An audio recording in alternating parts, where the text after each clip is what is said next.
I got so much motherfucking design on right now. Break it down, bring it back, make it clap. I got 3 old thoughts, new block, where that thing. Bitches on my line, and you know. Bismillahirrahmanirrahim. Assalamualaikum warahmatullahi wabarakatuh. Halo teman-teman semua, bagaimana kabarnya? Semoga teman-teman yang menonton channel ini ada dalam kesehatan dan lindungan daripada Allah Subhanahu wa taala. Amin ya rabbal alamin. Baik teman-teman semua, izin memperkenalkan diri. Nama saya Mumtaz Nawaf Firdaus dari Cimahi. Sekarang kuliah kampus di Sekolah Tinggi Agama Islam Al-Falah Cicalengka, Bandung. Baik teman-teman semua, di sini izinkan saya untuk menjelaskan atau membahas sedikit mengenai tentang tensis. Nah, berbicara tentang tensis, teman-teman semua pasti tidak asing dengan istilah ini. Mengapa? Karena tensis ini digunakan dalam kegiatan sehari-hari atau komunikasi sehari-hari seseorang dengan seseorang lainnya itu menggunakan bahasa Inggris. Tentunya harus memperhatikan atau harus mengetahui tensis atau rumus-rumus tensis tersebut. Oke, baik.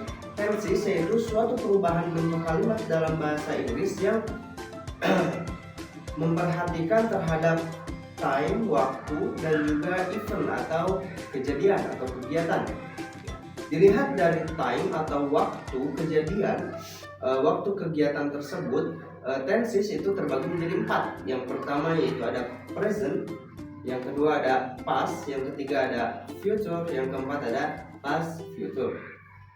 Sedangkan dilihat dari kejadian atau event, tenses itu juga terbagi menjadi 4. Yang pertama yaitu ada simple, yang kedua ada continuous, yang ketiga ada perfect, yang terakhir ada perfect continuous. Baik teman-teman semua, sekarang kita akan membahas present perfect tense. Oke, sebelumnya present itu artinya masa sekarang, sedangkan past itu artinya yang lalu future masa yang akan datang, sedangkan past future itu pengandaian atau masa yang akan datang namun belum tentu terjadi. Simple itu digunakan untuk sesuatu hal yang sudah pasti, suatu hal yang kebiasaan atau kebiasaan, habit, dan juga fakta, suatu yang fakta. Continuous itu digunakan untuk sesuatu atau kejadian yang sedang berlangsung atau masih berlangsung. Sedangkan perfect itu digunakan untuk suatu kejadian yang sudah tuntas, sudah beres. Nah, sedangkan perfect continuous yaitu kejadian atau suatu kegiatan yang sudah selesai namun masih berlangsung. Kegiatannya itu masih selesai namun masih tetap dirasakan, masih bisa dirasakan. Oke, yang akan saya bahas di sini yaitu mengenai present perfect tense. Oke, lihat dari segi bahasanya atau segi kalimatnya, di sini ada present dan juga perfect.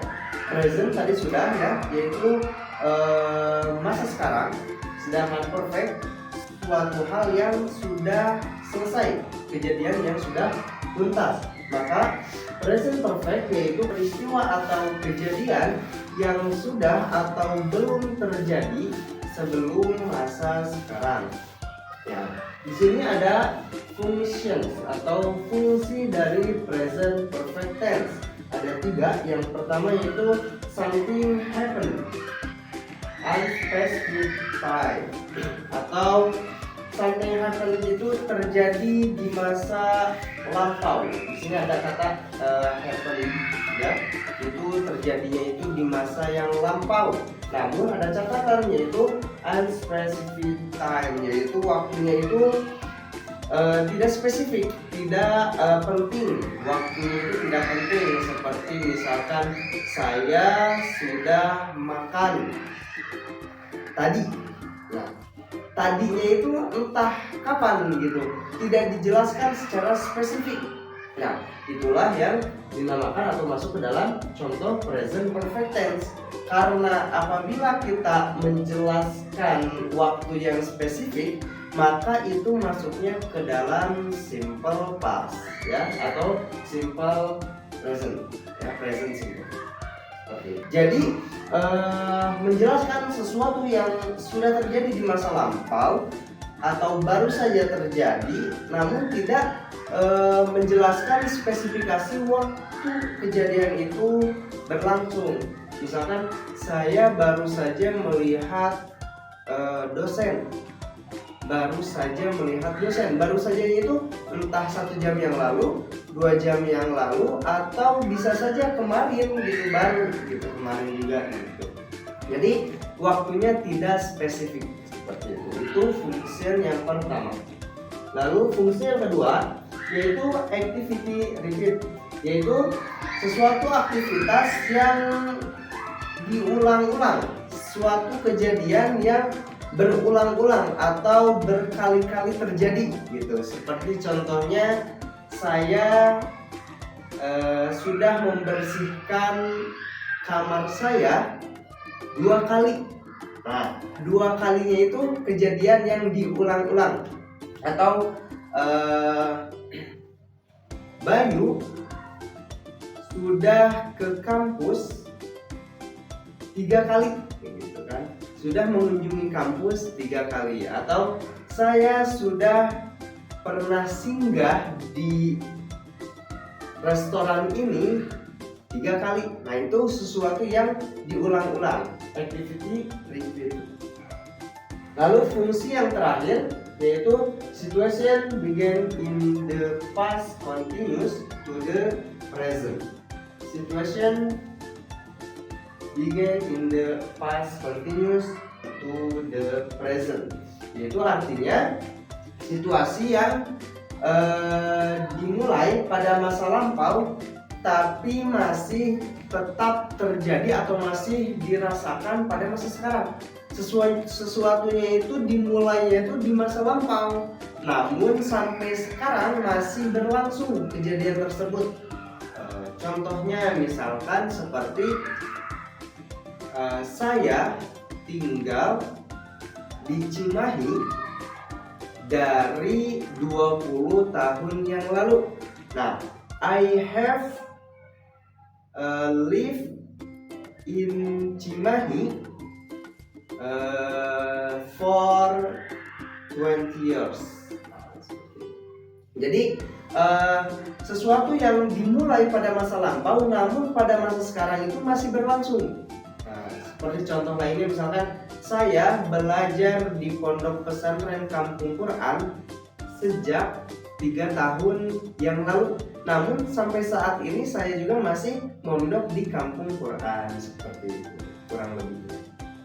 Di dalam present perfect tense juga itu tidak, tadi sudah dijelaskan bahwasanya tidak spesifikasi waktunya itu tidak disebutkan atau tidak dijelaskan, melainkan di sini ada adverb atau keterangan waktu.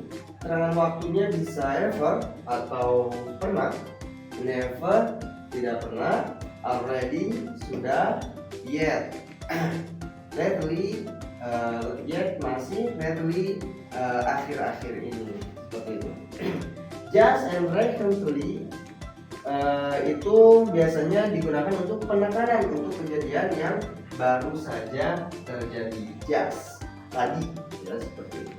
Nah, lalu teman-teman di sini ada rumus dari present perfect tense. Rumusnya yaitu ada dalam bentuk verbal, ada juga dalam bentuk nominal ya. Verbal itu kata kerjanya itu kata kerja asli atau kata kerja sebagaimana biasanya, sedangkan yang nominal itu komplement atau sifat ya, kadang sifat ataupun hal-hal lainnya ya, bukan kata kerja seperti itu.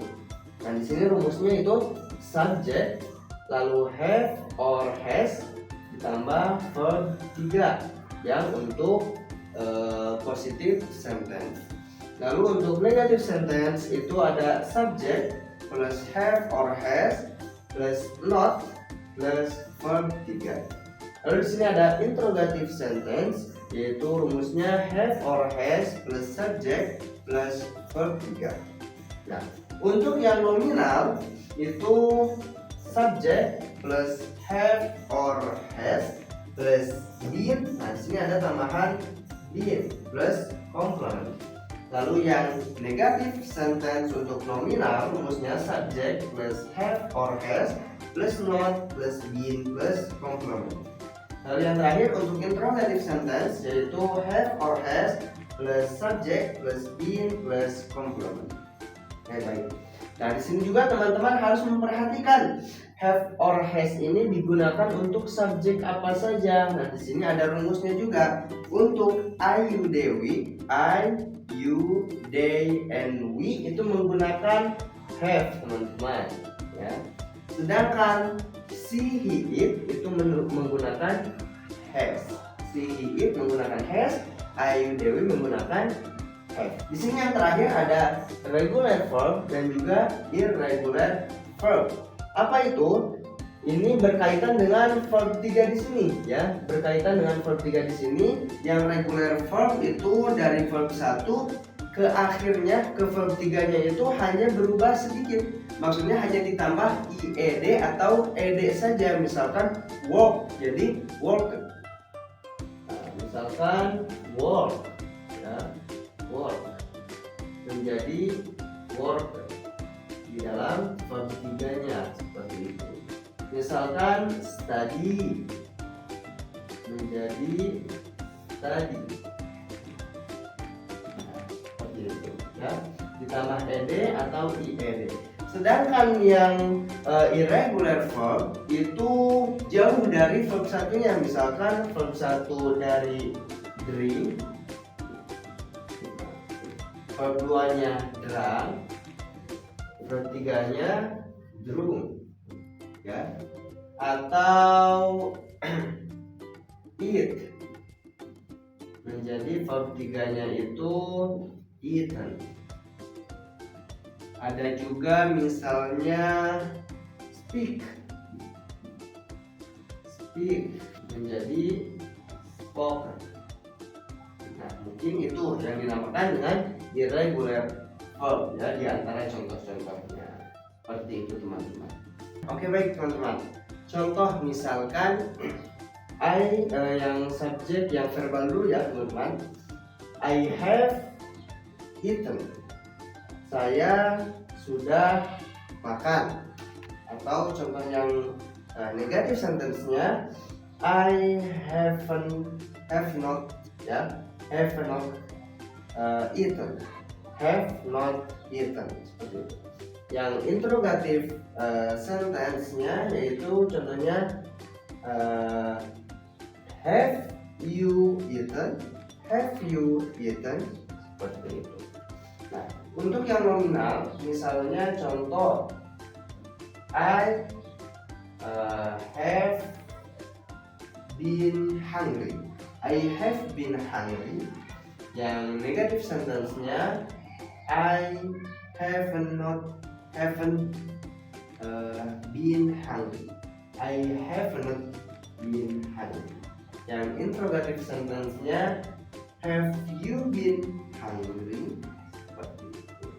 Mungkin itu saja yang bisa saya sampaikan terkait present perfect tense. Kurang lebihnya mohon dimaafkan. Wabillahi taufiq wal hidayah. Assalamualaikum warahmatullahi wabarakatuh.